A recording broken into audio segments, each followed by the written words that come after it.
Un président en fauteuil roulant, poussé par ses proches. L'image est pour le moins inhabituelle pour un candidat à une élection présidentielle.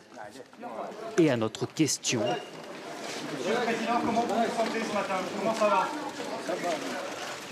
Sa réponse est difficilement audible.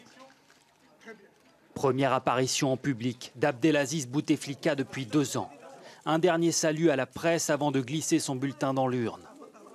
Un président diminué, certes, mais une garantie de stabilité pour le pays, disent ses partisans. Ce que nous voulons, c'est que l'Algérie ne s'embrase pas, l'Algérie ne tombe pas dans le printemps arabe de la Tunisie, de la Libye, de l'Égypte, de la Syrie, de l'Irak. Devant les bureaux de vote, de nombreux policiers. Élections sous tension après une campagne agitée. Un hélicoptère anti-émeute tient même en respect les quartiers sensibles. Le pouvoir craint des débordements. Beaucoup d'Algériens réclament du changement. Que le pays se construise dans la démocratie, dans la liberté et dans le respect des droits de l'homme. Dans chaque bureau, les 6 candidats ont déployé des bataillons d'observateurs. Ici, on a un observateur pour les 2 principaux candidats, Bouteflika et Benflis.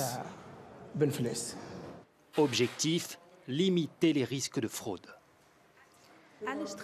Il y a beaucoup de rumeurs de bourrage d'urnes, c'est pour ça qu'on est là, mais ça va. Mais après avoir visité plusieurs bureaux, notre impression est surtout que la mobilisation est faible. Beaucoup de jeunes Algérois, notamment, ont choisi de ne pas voter. Les résultats, on les connaît, c'est joué d'avance, considèrent que c'est déjà officiel. Comme un air de résignation, notamment dans les quartiers les plus populaires d'Alger.